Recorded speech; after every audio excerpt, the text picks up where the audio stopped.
welcome again. I'm Casey Hitt. I'm one of the co-founders and executive director of Wisdom Tree Collective and a longtime spiritual director. I mean, that is a passion of mine.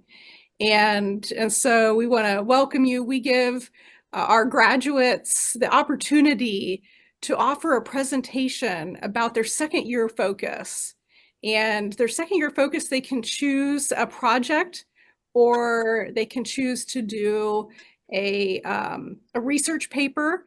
And so we were thrilled when Kathy said that that she has a passion for our elders and wanted to explore spiritual direction with the aging population. And I was thinking of you, Kathy, today. I was meeting with one of my clients this morning who struggles with dementia. And so I thought, oh, I'm just really, as I was listening, it was a hard day for her. She was Mhm. having memory issues. And so one thing that I was very appreciative of is that her adult daughter emailed me and said, I'm taking, uh, from now on, send your invoices to me. I'm going to pay for her invoices and I'm going to make sure that she has spiritual direction every month. And she said, because this is important to her. And this is important to me, that this is something that is just, and so just to know that the act of gifting someone who's an elder with spiritual direction is so important. And as a director, I always offer a reduced fee for seniors and for college students and anyone else who needs it.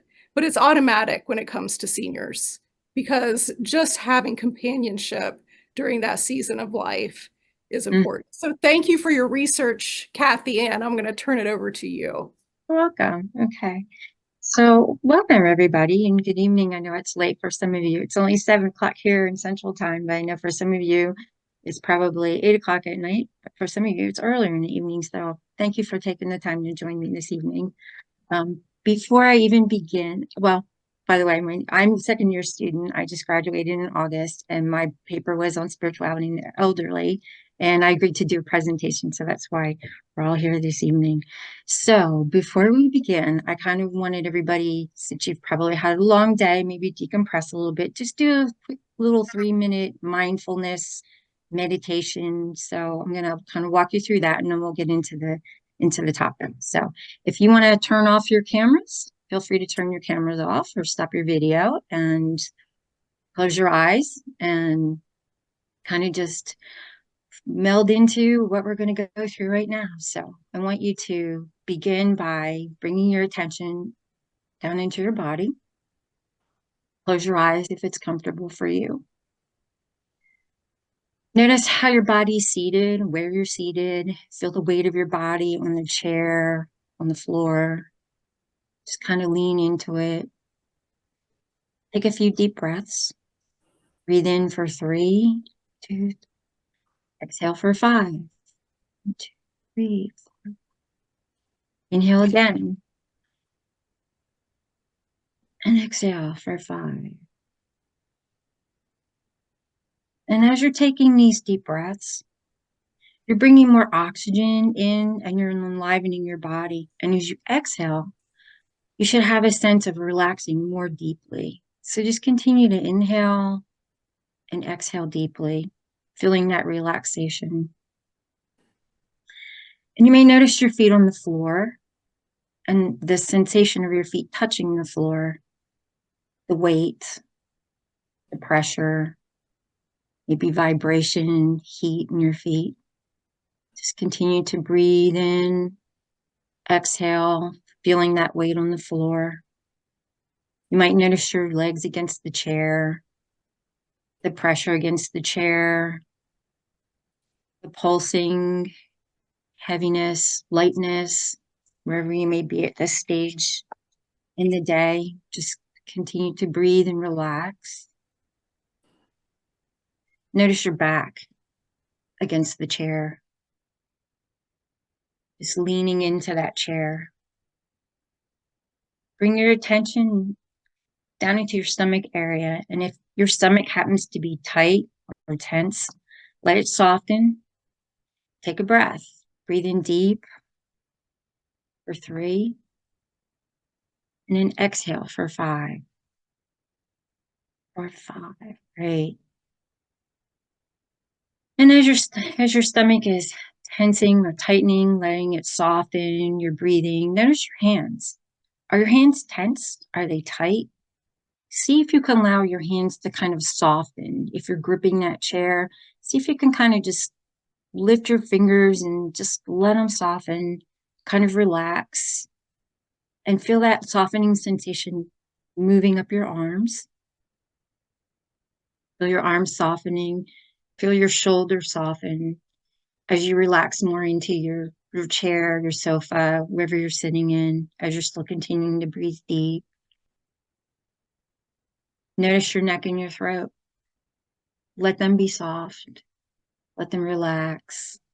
Just kind of let the day's worries, cares, things that have gone on, just kind of wash over you, down off your shoulders, down to your feet. Everything's softening, relaxing. Soften your jaw and your face and let your muscles relax and soften. And just be aware of your whole body as best as you can. Take another deep breath and exhale. And as you're sitting there, when you feel ready, just slowly open your eyes and join me back in for the presentation.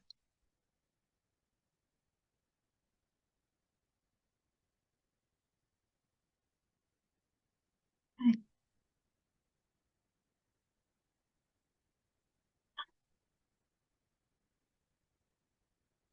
All right. I'm seeing I've got a really bad glare. Right. Okay. Is everybody back with me? Feeling a little more relaxed, more open, more ready to hear this evening's presentation? Good. All right. So, as I mentioned earlier, we're going to talk about spirituality in the elderly this evening. So, Casey's going to do the slides for me. So, Casey, if you want to move on to the next slide, I'm just going to quickly run you through the agenda of what we're going to discuss this evening. And if you guys have any questions as we're going along, feel free to interrupt me or throw it in the chat. And, we can talk about or discuss questions or things that you may notice or even comments that you've got. So we're going to do a short introduction about spirituality. I'm going to talk about some statistics with the elderly. Some of them actually surprised me. I think you'll be surprised too. Some external factors regarding spirituality, benefits of spirituality, ways for the elderly to deepen their spirituality, ways a spiritual director can work with the elderly. Then we have Alzheimer's and dementia, which, many of you may know someone. I personally have, and do ways to work with them spiritually when they've got Alzheimer's or dementia.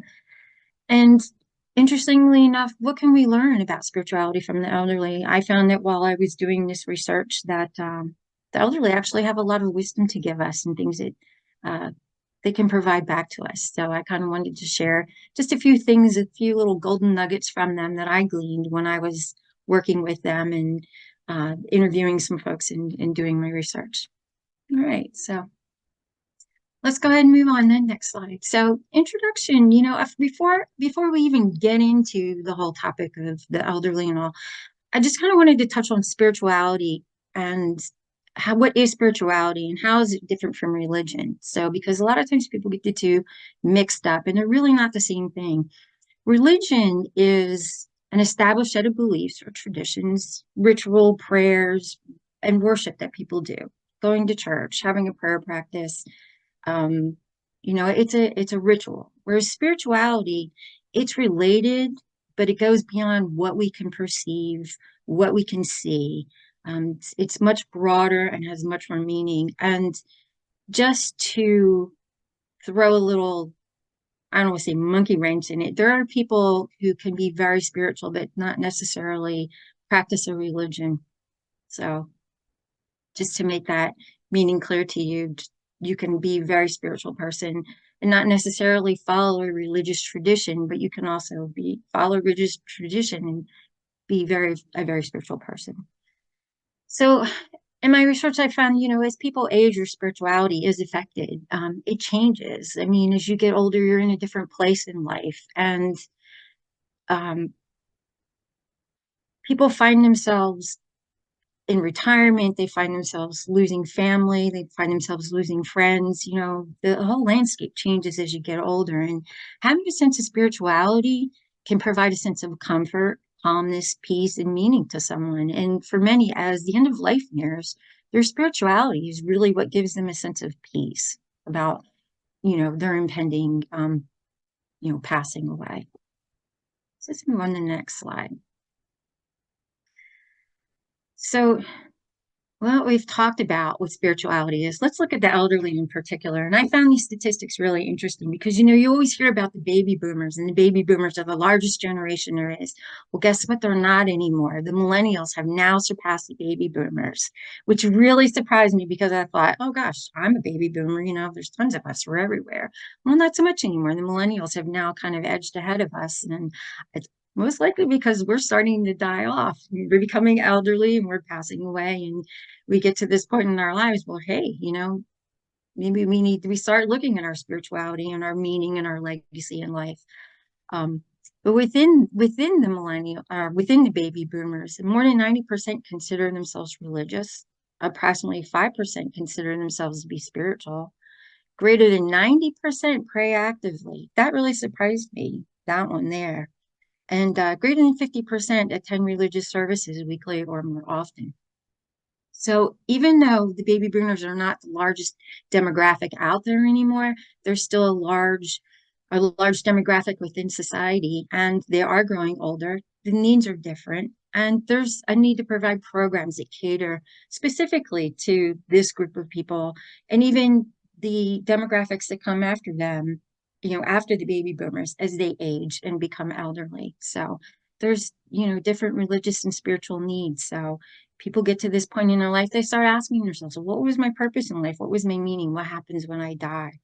So these are important questions, and these are things that a spiritual director can meet with an elderly person and help them walk through these questions and be, an active listener and helping them to discern, these things in their life and where their life is going. Let's move on to the next slide. So external factors that can affect a person in their spirituality. There's quite a few of them. One of the major ones is retirement. I mean, once people retire, it's a really unfamiliar time. I mean, I just sort of retired myself recently and was like, well, now what do I do? It's an unfamiliar time, and it causes great changes in people's daily life, activities, and routines. People start to question, like, what's our role or purpose in life, and how do we see ourselves in the world? And that's a good opportunity for them to plug into a spiritual director to sort of talk through these issues or things that come up, these burning questions. Grieving.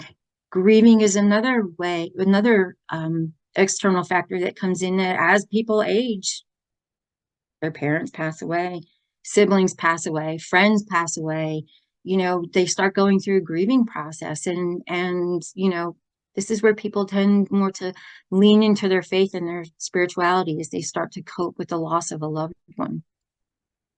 Decreased independence.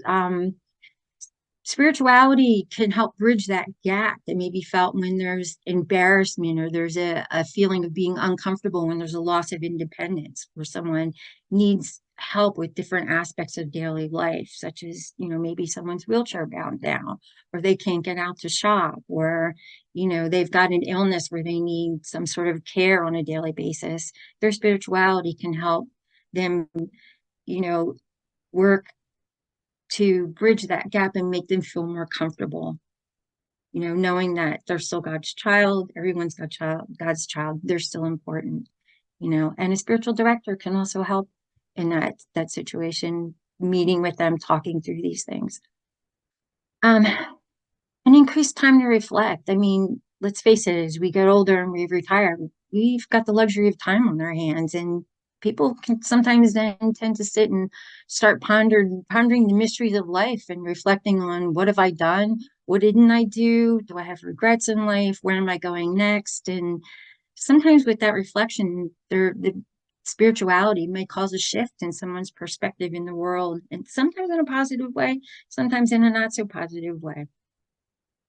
And of course, the growing awareness of one's own mortality. I mean, the idea of passing away as someone gets older is it's fearful.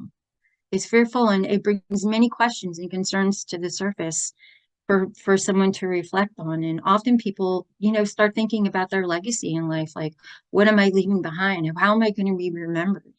And having a religious faith or spirituality to fall back on can help someone make peace with their mortality in life. You may also find too that people, as they get older and they think about their legacy, they may tend to start donating more of their time and their money to charities, trying to create a legacy and do more in the world and for people than they might have done when they were younger. Um, Richard Rohr wrote an interesting book where he talked about how when people are younger, they're busy building their container in life. So when you're younger, you're busy, you're getting your education, or you're getting your job, or you're getting a home, you're getting married, you're raising children, you're building your container in life. And then when the second half of your life comes along, all of a sudden you've got this container that you've been working so hard on. And it sometimes it just empties out, like the job goes away, the interests, the children move away, you know, um, you start losing people in your life, and it changes your perspective. And so, your own mortality comes up.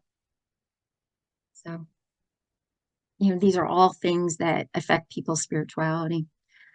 So, what are the benefits of spirituality as a person ages? Well, if a person has a spiritual perspective on their aging process and the fact that they are, and they are aging, they are getting older, research shows that people who are active, like in church or spiritual community, on average, live 7 years longer than those who are not involved, which I thought was really interesting. It also brings to mind for me, like having a rich prayer life, is always something good that plays into also having active involvement in a spiritual community.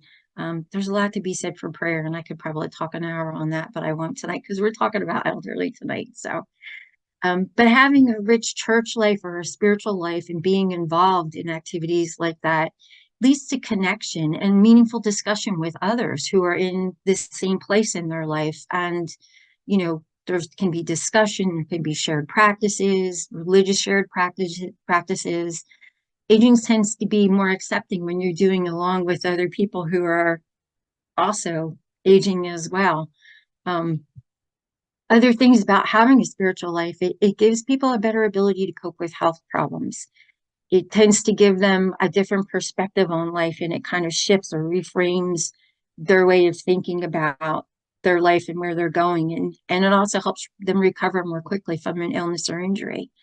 Um, it also helps them provide a positive outlook about the future. I mean, your time may be limited and you know that, but hey, I've got so much time, but there's still so many roads that are open to me and so many things that um, I can still do in the future. God still has plans for me.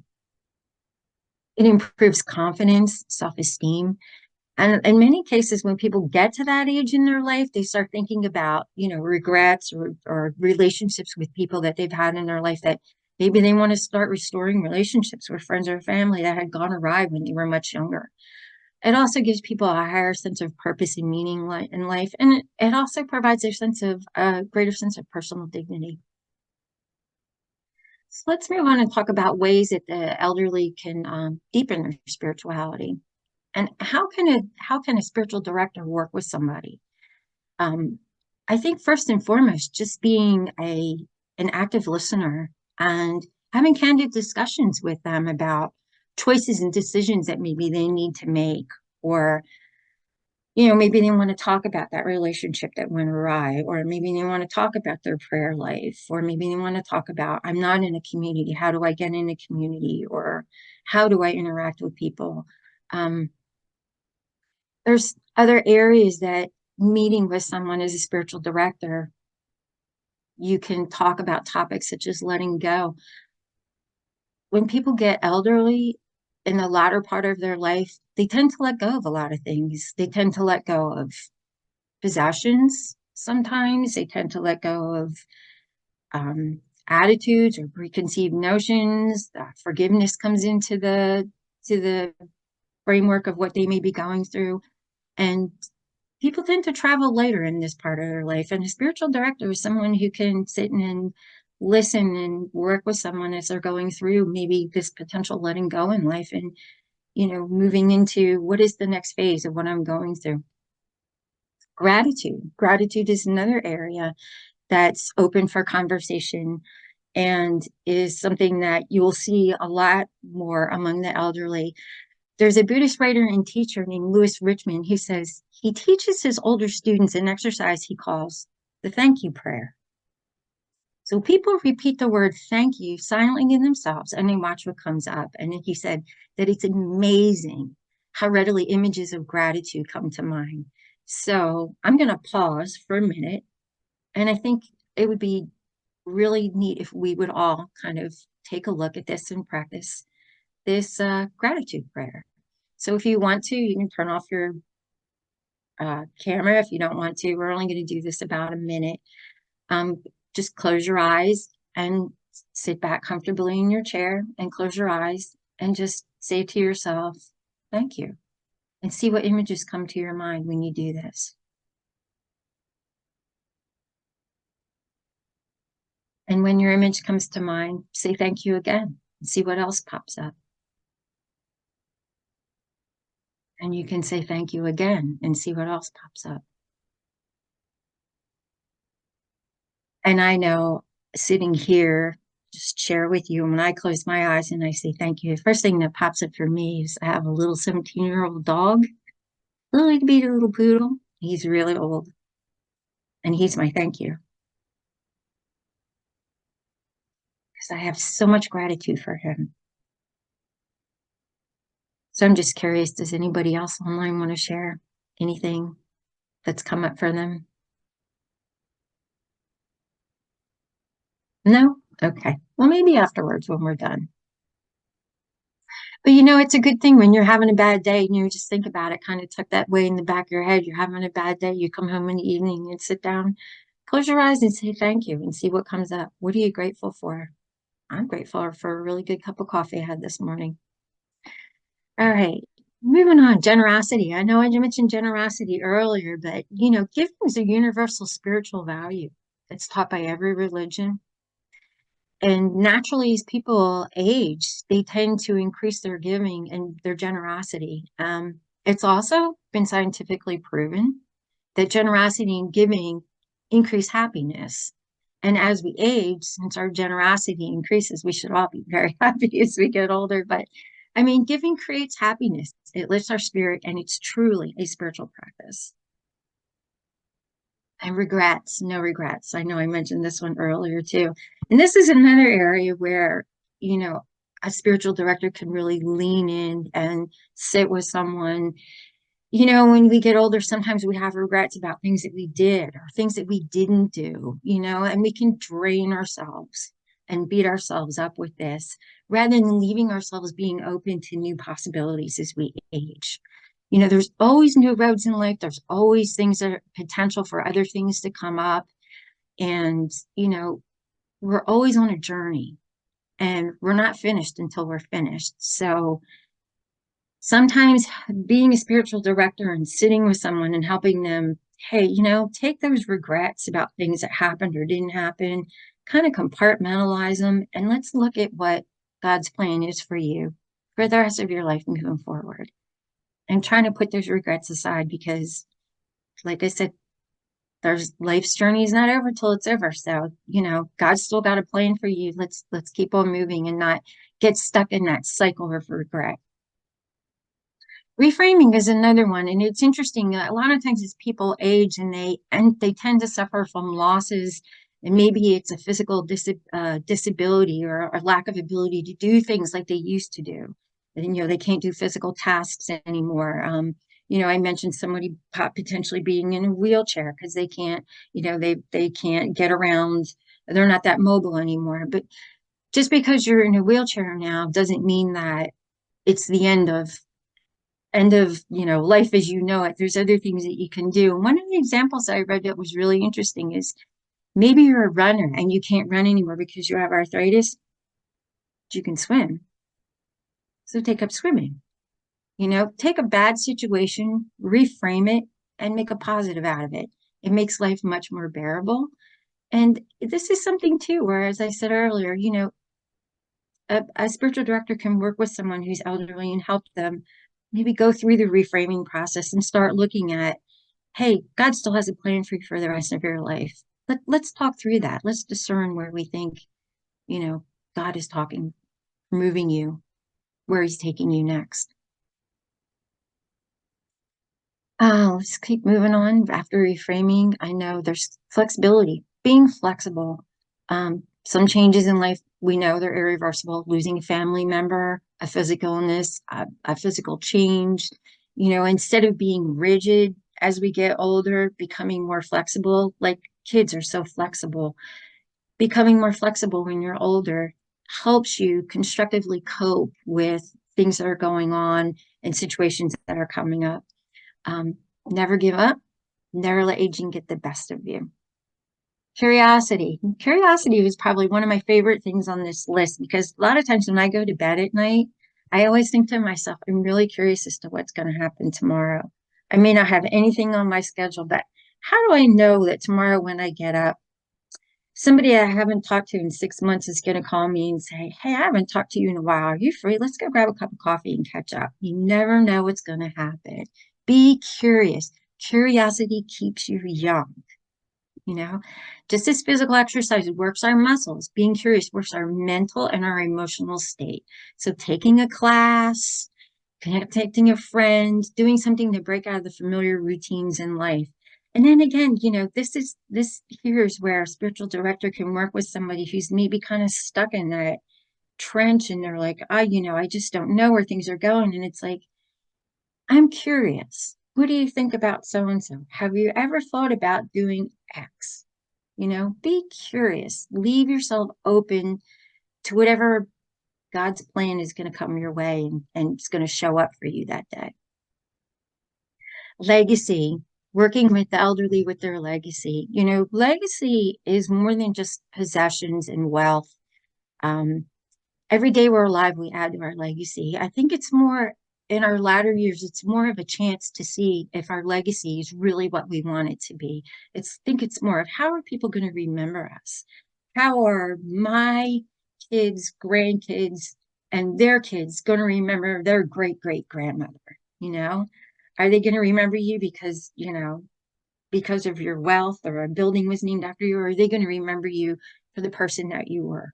So a spiritual director can work with the elderly on helping them construct a legacy, talking about their legacy.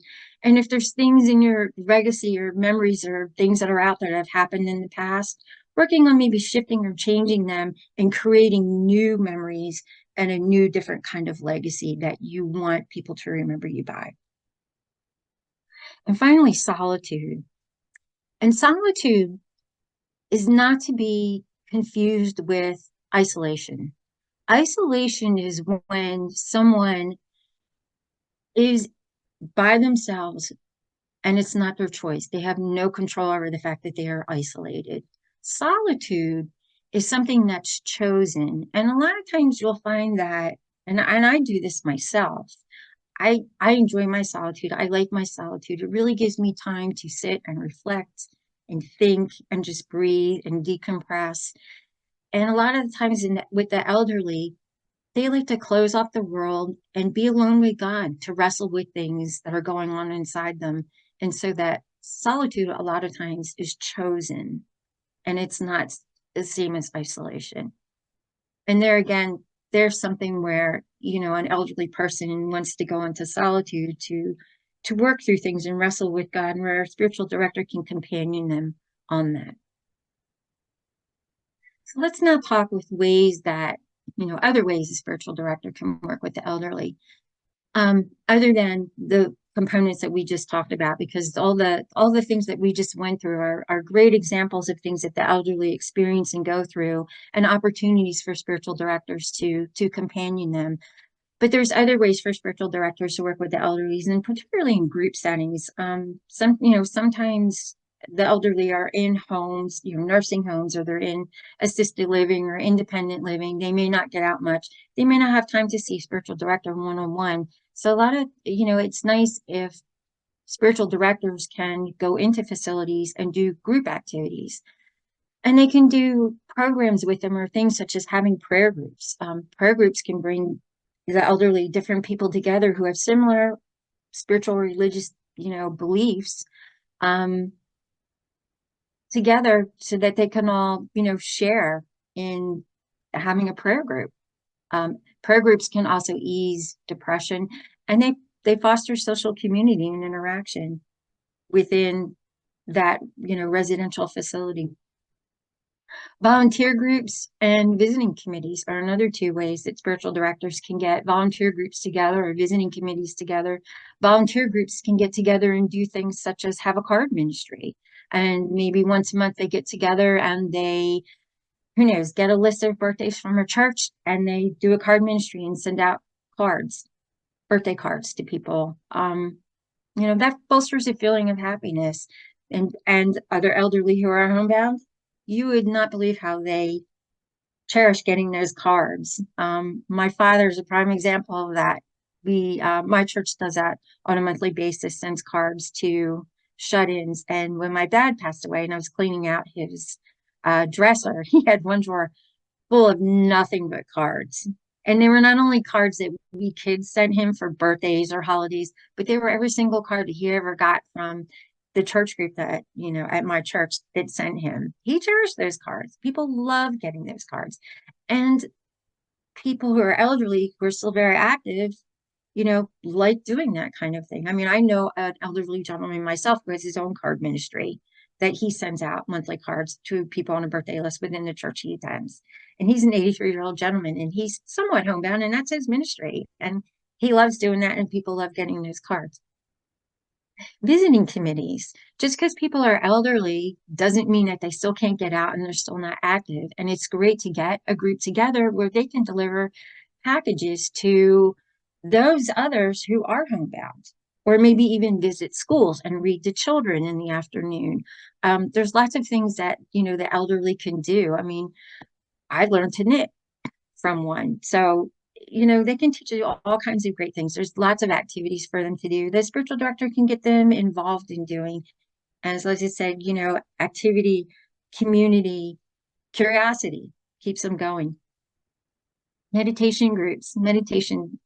I think meditation is just good for the soul.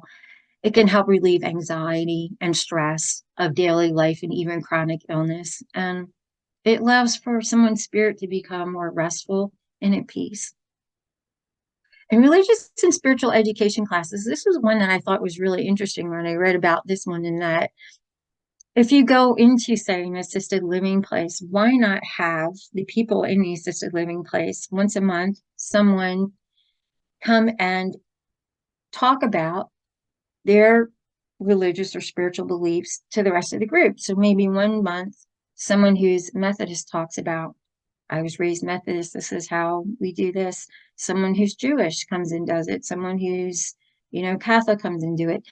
People like to share. You would find there's a lot of commonalities and a lot of overlap.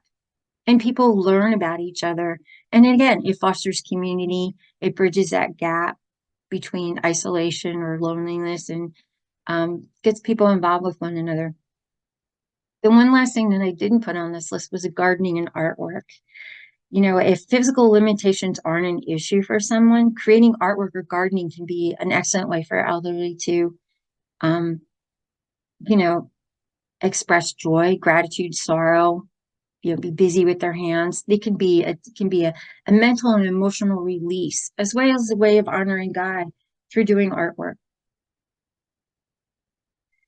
All right, so let's move on and talk about.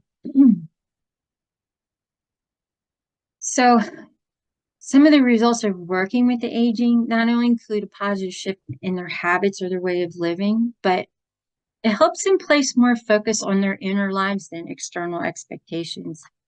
They start thinking more about, as I was saying earlier, about themselves, their own spirituality, their mortality, what their legacy is, what they're doing for the world or giving out to the world. Um, People, as they become more elderly as well, tend to speak more from their heart. And this is a good way for a spiritual director to work with someone who maybe is at that point where there may be things that they want to talk about or things that they want to discuss that maybe they don't feel comfortable with their family, but they'll talk with the spiritual director. And that's the beauty behind it. They can put more effort into making meaningful connections with people. As I was just talking, you go into a facility where maybe a lot of people do or don't know each other and get them together in community. Developing more patience and attentiveness. Sometimes they seek more solitude and silence while they are wrestling with issues with God, or talking with God, or coming to at peace with themselves. They also tend to live more in the moment, and they give more time to reflection and sharing and loving. Let's move on and talk about Alzheimer's and dementia. And this is a toughie. My mom had Alzheimer's. There are things after doing this research that I wish I had done with my mom that I didn't do, that, I missed a brilliant opportunity, but that's okay. If I can impart any little nuggets of wisdom to you, if you know someone or who suffers from Alzheimer's or dementia, there's still things that you can do with them before they get to the point where they're, pretty much non-responsive. But um, and this is a segment of the elderly that really shouldn't be ignored. And it does create a special opportunity for spiritual direction. Like you were saying earlier, Casey, you have someone who's got dementia, you may hear the same story 20 times, but there's always a little something different about it. Things that you can do with them, playing religious music or hymns. Most people, when they were much, much younger, if they had any kind of religious upbringing, know those songs like, Jesus Loves Me or whatever. They know music. Music is like a universal language, especially with the elderly. And playing religious music or hymns, singing with them, create a personal space for them, or altar or shrine where they can go and pray, and maybe change out flowers or decorations with the season so that they have their own little personal space. Um, if you're in a facility, try to make sure that you can set it up for the time so that if there are religious services on TV or the radio that they all want to participate in, that get them all together and get that on for them to listen to. um, Using nature, taking residents out for a walk, or taking them to the shore to watch the waves, or sitting under a tree to watch the birds, and listen to the birds, or watching stars in the sky at night, or visiting farm animals. All these things are emotional and mental stimuli for them, and there is an element of spirituality to it. Using massaging hands, feet, use an oil, an essential oil with a nice scent to it, massaging their hands, or their arms or their shoulders. Touch is really important, especially as people get older. Touch can be very therapeutic. Reading poems and passages from the Bible. And, as I mentioned earlier, anybody who's had any kind of religious upbringing from the time they were a little bitty one probably recognizes a lot of the more familiar scripture within the Bible, and, would welcome someone, especially if they can no longer see that well to read, would welcome someone reading to them from the Bible. And the last one, and the one that I wish I had done the most with my mom, is praying with the elderly, the Lord's Prayer. Most people know it. It's universal. Some people call it the Our Father, but um, it's a universal prayer, praying with them. And I have this little carved cross, and I was going to bring it up to my office, and I totally forgot it tonight. But it's a little carved cross. It's made out of wood that you can kind of wrap your fingers around and hold on to. And I was thinking to myself, something like that, or even a large wooden bead rosary to give to an elderly person, because I mean they do like touch and they like tactile sensation would be something really nice for them to just hold, particularly when you're doing prayer with them. Reading and again reading the poems and the passages from the Bible. They said reading poetry is said to improve mood and concentration in people with Alzheimer's. So rhyming of words helps memory recall. So that's another thing.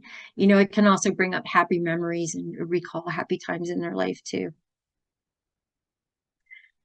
Okay, so let's move on from the Alzheimer's and dementia, and let's talk about what we can learn about spirituality from the elderly. And this was an interesting part of my research because I thought, I can sit and I can read and I can read and I can read and I can take down all these notes and I can do all this research, but what about the actual elderly themselves? I mean, what if I were to ask them just informally in a survey, just a handful of people, a couple of questions, just a couple of questions to say, what's your perspective on this? So I did. I asked 6 elderly men and women, it was a mix. I asked them 3 questions. How's your spirituality changed from when you were younger? What would you tell a younger person about their spirituality or their spiritual development? And then what can a spiritual director provide you at this stage in your life? So let's click in the next slide and see what kind of responses I got. All right. So I'm not going to read, word for word verbatim on here, but it was interesting that one person talked about their spirituality changed by having more prayer and realizing how God's acted in their life, how God carries them through hard times, and they have faith that God will continue to carry them through. Another person said that their spirituality was slow and steady, but a deepening growth. No bursts of lightning, no revelation, just a slow, steady growth. Another person I talked to said that at one point they had 3 months to live and they did something about their health. And in that process, they became closer to God and Jesus. And just, if you just go with God's flow, and as we were talking earlier, there's still a path in life that you're on, regardless of what your age is. And, God still has a plan for you on that path in life. If we just go with God's flow, we can look back at our actions. Sometimes weren't the best decisions, but we can see where God has interacted on our behalf. And sometimes has reached down and plucked us up and said, hey, you shouldn't be doing this, or I want you over here doing that. So let's go to the next question. So the next one I asked was, what would you tell a younger person about developing their spirituality? One person said that the importance of bringing children up in a God-centered life, and having your children develop a relationship with God, and not to wait until you're older to have a relationship with God. Another person said, don't fall into the trap of worldly goods and wealth, as it doesn't define your importance as a person in life. And I think that kind of relates back to in the very beginning when I was talking about letting go and people traveling lighter in life and getting rid of things and unburdening themselves. It's not necessarily what you have in life or what you had or who's got the biggest, shiniest toys, but who are you as a person and what you're doing in life and your relationship with God. Another person said, staying in conscious contact with God, reading the Bible, practice communication with God and letting your faith develop. And another person said the same thing about regularly spending time to read the Bible and books that are of a spiritual nature.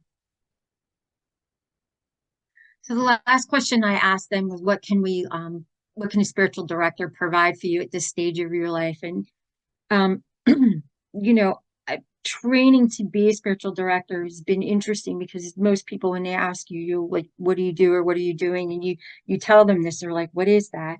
I ran into the same thing with the elderly. Some of them just were sort of like, well, what is that? I don't really understand, and trying to explain to them and ask them like, well, what could I do for you at this stage in your life?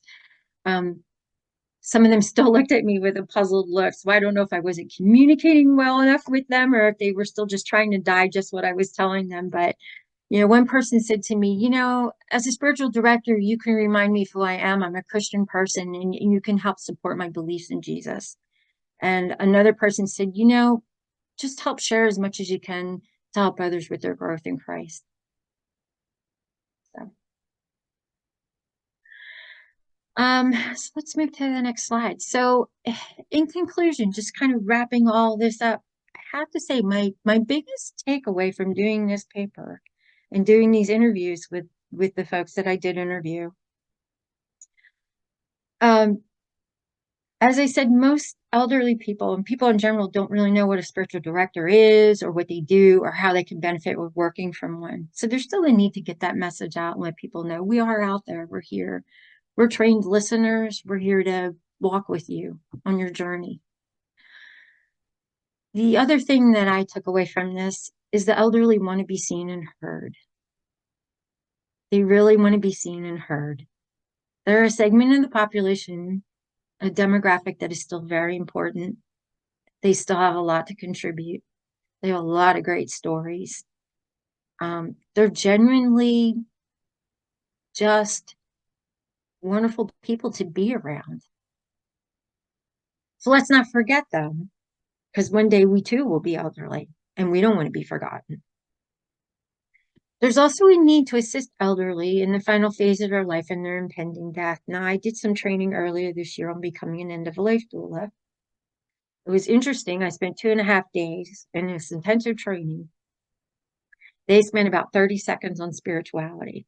So that kind of disappointed me. I mean, I learned all the other mechanics that go behind it, but it disappointed me that there was only 30 seconds on spirituality when you're working with someone who's in end of life. So I think there's a big need there to work with the elderly who, our mortality is impending. Let's, find ways to work with them to help kind of ease them into that mindset and, ease them on out, or the family. Even a lot of times it's not so much the person who knows that their death is impending, it's the family.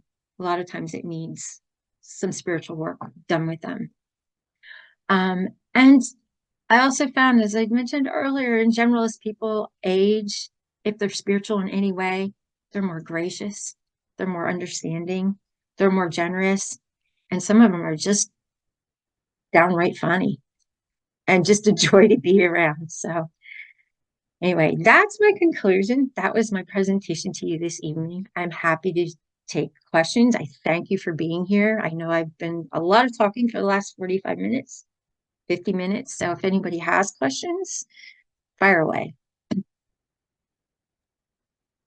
Well, thank you, Kathy, and thank you for the thank you prayer.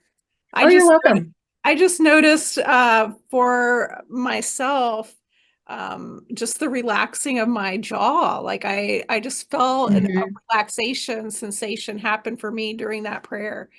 And you mentioned that with dementia or Alzheimer's, directees, that sometimes you'll hear the story over and over again.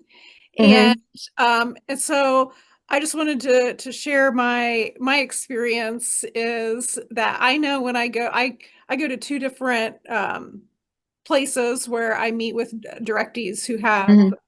dementia or Alzheimer's. And one is the importance of storytelling is that they get to relive uh, Yes. and we get to savor parts of their life with them and sometimes explore parts things come to the surface for greater healing Mhm. and so that importance of storytelling. But what I do as a spiritual director is I look at it as Lectio Divina. And so I get to hear the same story again and again, and I get to see what part of this story is sticking out to me now. And I'm going to ask them questions there.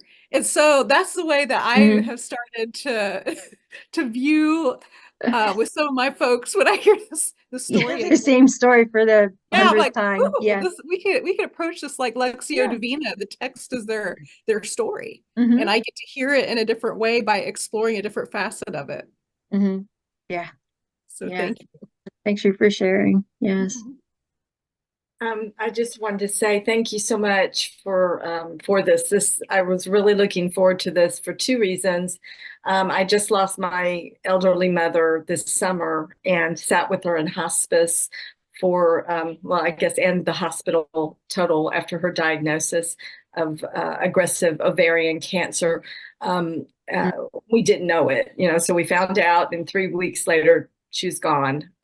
So it was a total of 26 days in hospice with her, and I prayed the Lord's Prayer with her, and I said the 23rd Psalm, and it was just precious, and God gave me something I really feel just as she slept most of the time in her last moments, and caressing her face, and I was like, she did this to me as a child.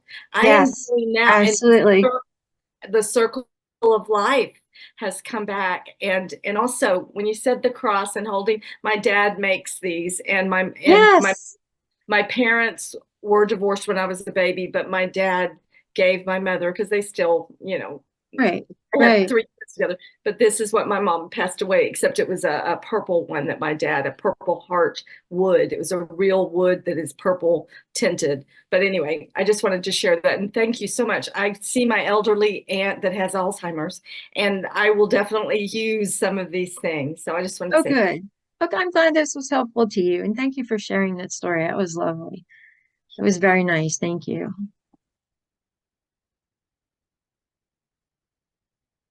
Anybody else this evening? Yeah, Kathy, the gratitude prayer was beautiful. I had the of my veterinarian today looking at me and just saying, call me if you need help getting through this.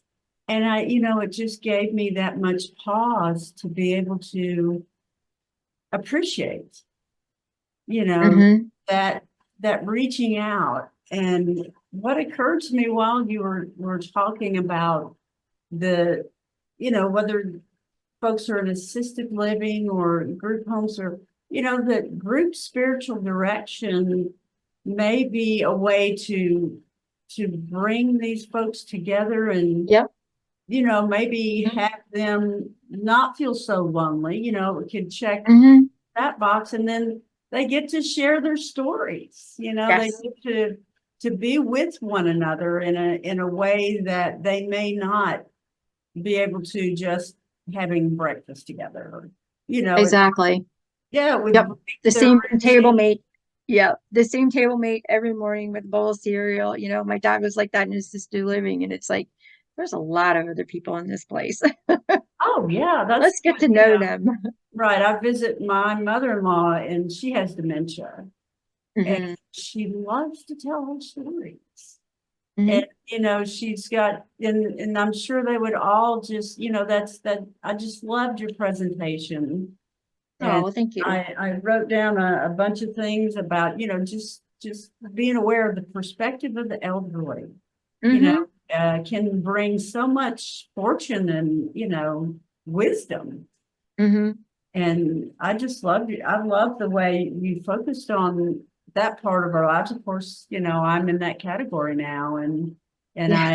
I'm retired, and it is a transition, and Right. there is a vastness to it, and the curiosity is there, but it can be isolating.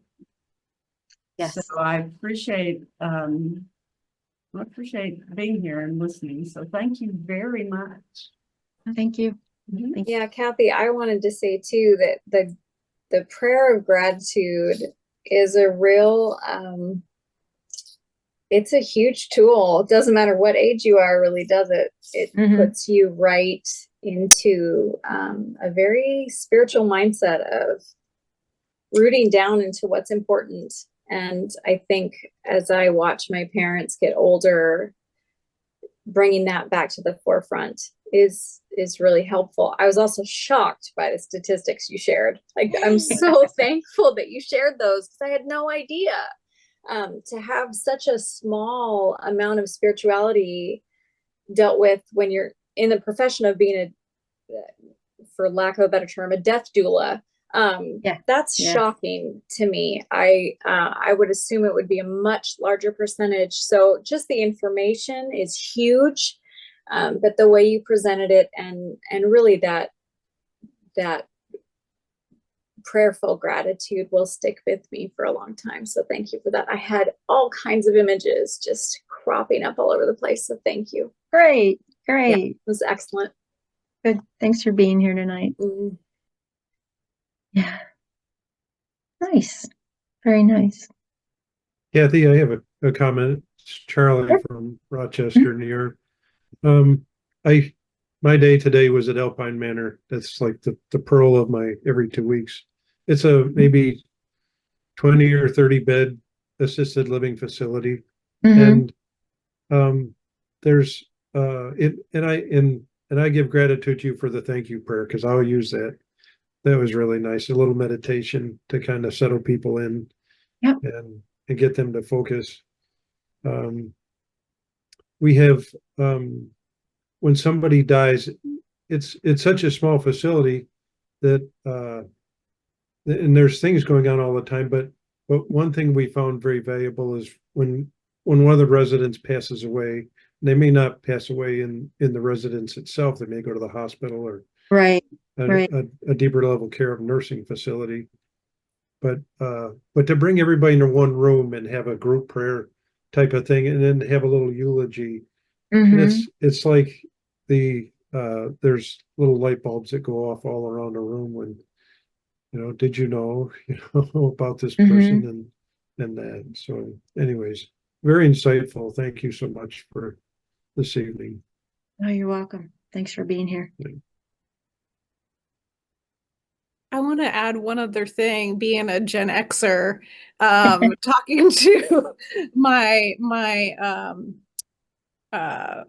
my folks who are in their 80s. One thing that when I get ready to leave, I always ask them to pray for me and to tell them specifically something that needs their prayer. And like today, my person who has dementia started the call crying because of some memory issues, but ended the call really encouraged that I'm getting my piece of paper and pencil out and I'm writing down your prayer request. And I said, well, I mean, your prayer support, and I do sincerely mean this. I believe that the prayers of the elders is absolutely, yes, powerful. To my life. And so when I ask them to pray for me and then tell them when I come back the next month, how their prayers, I give them some specific ways of how their prayers meant something. That to me is a special part. I also a lot of times will ask them, what wisdom do you have for me today? Or what wisdom do you have for me? So just asking, right? Like you said, that you were surprised of the wisdom that those little nuggets, those little pearls that, Yeah. My dad used to always say to me, don't take any wooden nickels. That was my pearl. That was my nugget of wisdom from my dad. Yeah. Which I always thought was so funny, but if you think about it, it has a whole wider meaning to it, but some of that humor. And then just speaking of humor, one of my folks, whenever she's ready to end, she ends the session by just breaking out in the song God is so good. So it could be like 40 minutes into it and she's done, right? And she just belts out, God is so good. And I absolutely adore that, So it's wonderful. Yeah, thank you. I wanted to say too, I have been seeing my aunt. She is still lucid, but really diminishing quickly. She's 90 and I see her every week and she's just precious to me. So sweet, believer. And she has been frustrated with not feeling the closeness to God that she had for years. And it's because of the disease. Right. Our feelings are really in our brain. They're not here. They're in our brain. And when Yeah. the brain is dying, and I have just gone out to my car and wept because she thinks it's something that she's done, like a sin. She hasn't asked for forgiveness. And but I have been trying to, I'm just starting my cohort, but I have been trying to spiritually direct her over the last 2 years, and just talking to her about how God has her. He's not going to let her go, because she's really fearing now of going into the memory unit. She's almost there. And this is really helpful to me. And the music, like you said, they have like a person that comes and plays hymns. You would not believe all the people there that just know all the songs. And so it's just wonderful. But I'm just wanting to help her now. She's at the point, she's broken her hip now, and her daughter, my cousin, is talking about having her go to the memory unit. And I just want to help guide her in her spiritual walk. And I love what you said, asking them for wisdom, asking them for prayer. What can you give me? And she tells me her stories over and over again. I love that. So I really do relate to that for my aunt and her friends. I love her friends. I get to know all the people there. It's so incredible. So I love it. I did too. I got to know all the people at the facility that my dad was in, and all the nursing staff and all the aides and everybody. And they're super people. Yeah. Well, again, thank you, Kathy. And Welcome.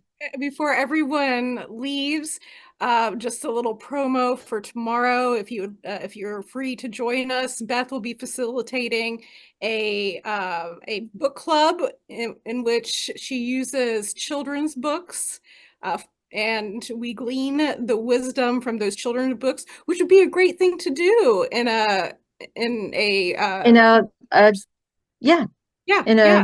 elderly care facility.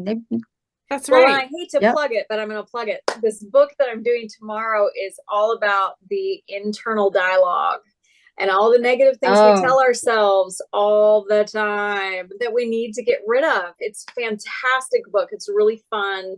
But it would be a good one because it's repetitious. So getting those messages to repeat themselves to the elderly community, to any of it, frankly, for me, it's helpful. So it doesn't matter who you are. I would encourage you to, if you can't be there, watch it. It's a fantastic book. I can't plug it enough. So thank you, Casey, for even bringing it up. Absolutely. And that will be hosted within our tech platform, Kajabi communities. Because that will be more than just one thing, if you would like. And then Lori will be presenting on a wisdom website, resource, and community that she has developed called Art of We. And so we invite you to hear more about that tomorrow night at the same time as tonight. But once more, Kathy, loved this. Thank you for your research, your heart. Thank you so much, everyone. Share with others. So thank you. Yeah. Thanks for being here, everyone. Appreciate it. Thank you. You're welcome. Good night, everyone. Night. Thanks, Kathy. Yes, thanks so much.